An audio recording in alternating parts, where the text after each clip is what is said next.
आदरणीय अध्यक्ष जी, हमने 10 करोड़ फर्जी नाम हटाए हैं। अभी लोग पूछते हैं पहले इतना आंकड़ा था, क्यों कम हुआ? आपने ऐसी व्यवस्था बनाई थी कि जिस बेटी का जन्म नहीं हुआ उसको आपके यहां से विधवा पेंशन जाते थे।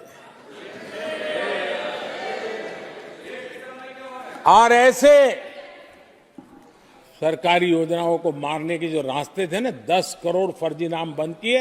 ये जो परेशानी है ना इन चीजों की है, क्योंकि रोजमर्रा की काय उनकी बंद हो गई है। आदरणीय अध्यक्ष जी, हमने ये फर्जी नामों को हटाने से करीब करीब 3 लाख करोड़ रुपया फर्जी हाथों में जाने से बचाया, गलत हाथों में जाने से बचाया। देश के टैक्स पेयर का पाई पाई बचाना और सही काम में लगाना, इसके लिए हमने जीवन खपा रखे हैं। आदरणीय अध्यक्ष जी, सभी राजनीतिक दलों को भी सोचने की जरूरत है और समाज में भी जो लोग बैठे हैं उनको देखने की जरूरत है। आज देश का दुर्भाग्य है, पहले तो क्लासरूम में भी कोई अगर चोरी करता था, किसी की कॉपी करता था, तो वो भी 10 दिन तक अपना मुंह किसी को दिखाता नहीं था। आज जो भ्रष्टाचार के आरोप जिन पे सिद्ध हो चुके हैं, जो जेलों में समय निकाल करके पैरोल पर आए, आज वॉशिंग मशीन से भी बड़ा कंधे पे लेकर के महिमा मंडन कर रहे हैं ऐसे चोरों का सार्वजनिक जीवन में। कहां ले जाना चाहते हो देश को तुम? जो सजा हो चुकी है, मैं ये तो समझता हूं कि आरोप जो है उनके लिए तो आप सोच सकते हैं, लेकिन जो गुनाह सिद्ध हो चुका है, जो सजा काट चुके हैं, जो सजा काट रहे हैं, ऐसे लोगों का महिमा मंडन करते हो आप? कौन सा कल्चर देश की भावी पीढ़ी को क्या प्रेरणा देना चाहते हो आप? कौन से रास्ते और ऐसी कौन सी आपकी मजबूरी है?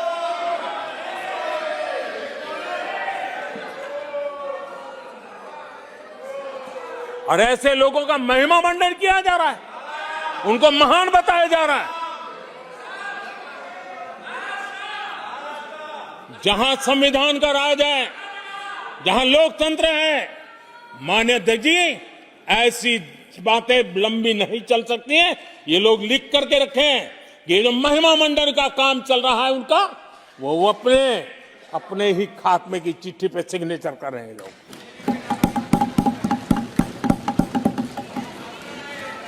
आदरणीय अध्यक्ष जी, जांच करना ये एजेंसियों का काम है।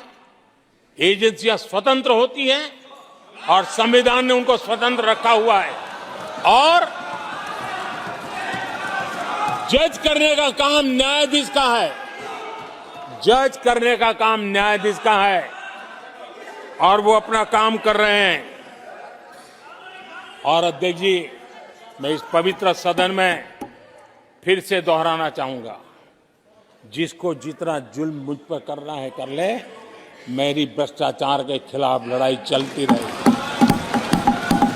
जिसने देश को लूटा है उनको लौटाना पड़ेगा, जिन्होंने देश को लूटा है उनको लौटाना पड़ेगा। ये मैं देश को इस सदन की पवित्र जगह से वादा करता हूं। जिसको जो आरोप लगाना है लगा लें, लेकिन देश को लूटने नहीं दिया जाएगा और जो लूटा है वो लौटाना पड़ेगा। आदरणीय अध्यक्ष जी, देश सुरक्षा और शांति का एहसास कर रहा है। पिछले 10 वर्ष की तुलना में सुरक्षा के क्षेत्र में देश आज वाकई सशक्त हुआ है। आतंकवाद, नक्सलवाद एक छोटे दायरे में अब सिमटा हुआ है।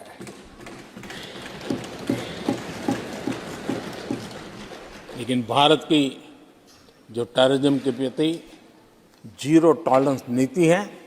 आज पूरे विश्व को भी भारत की इस नीति की तरफ चलने के लिए मजबूर होना पड़ा।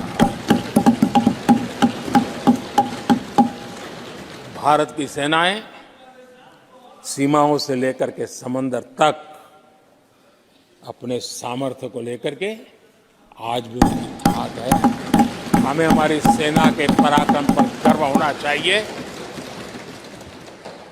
हम कितना ही उनके मोरल तोड़ने की कोशिश करें, मुझे मेरी सेना पर भरोसा है। मैंने उनके सामर्थ्य को देखा है। कुछ राजनेता सेना के लिए हल्के फुल्के शब्द बोल दें, इससे मेरे देश की सेना डिमोरलाइज होगी। ये सपनों में कोई रहते तो निकल जाए। देश के मूड को वो खत्म नहीं कर सकते, और किसी के एजेंट बन करके इस प्रकार की भाषा अगर कहीं से भी उठती है, देश कभी स्वीकार नहीं कर सकता है। और जो खुलेआम देश में अलग देश बनाने की वकालत करते हैं,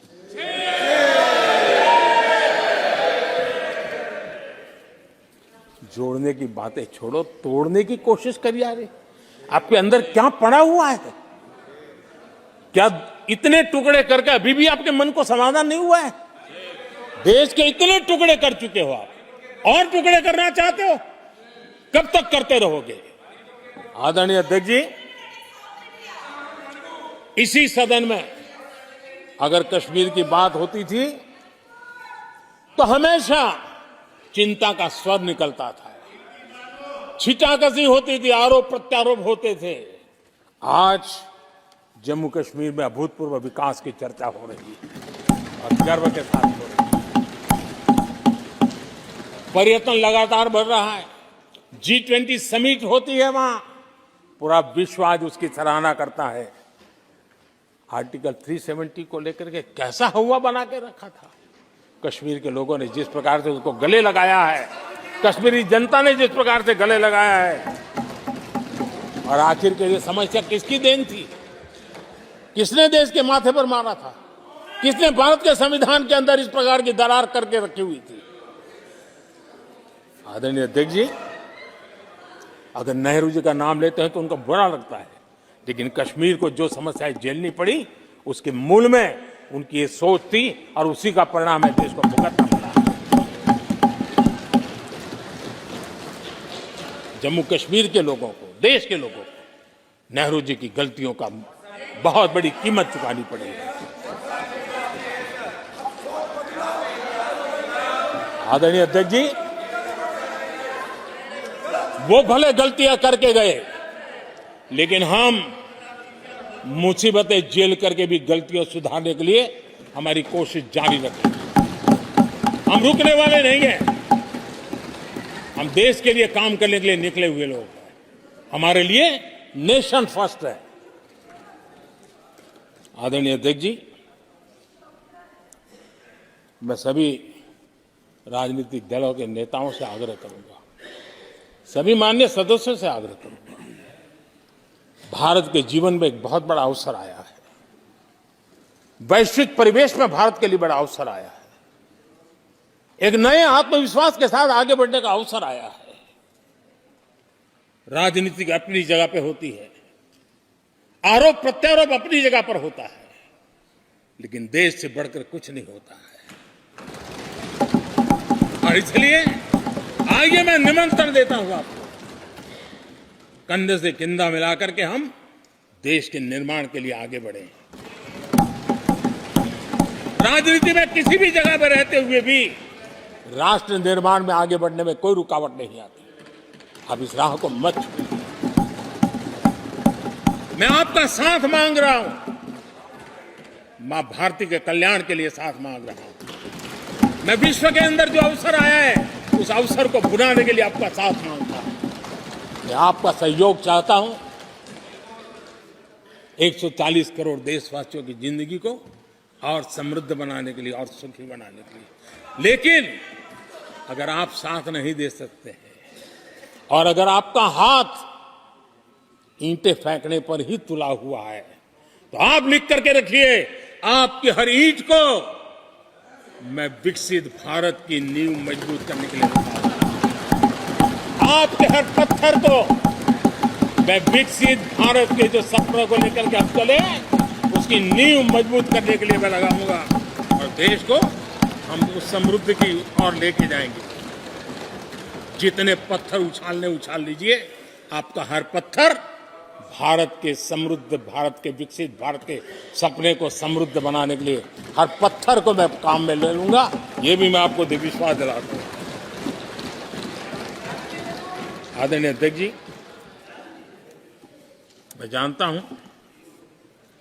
साथियों की तकलीफें मैं जानता हूं, लेकिन वो जो कुछ भी बोलते हैं मैं दुखी नहीं होता और दुखी होना भी नहीं चाहिए, क्योंकि मैं जानता हूं ये नामदार है, हम कामदार हैं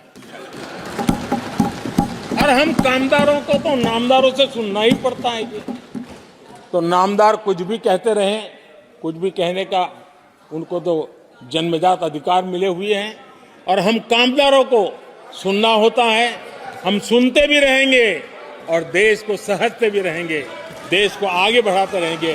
आदरणीय अध्यक्ष जी, आपने मुझे इस पवित्र सदन में आदरणीय राष्ट्रपति जी के उद्बोधन को समर्थन करने के लिए बोलने का अवसर दिया। मैं आदरणीय राष्ट्रपति जी के उद्बोधन को समर्थन देते हुए, धन्यवाद प्रस्ताव पर आभार व्यक्त करते हुए मेरी वाणी को विराम देता हूं।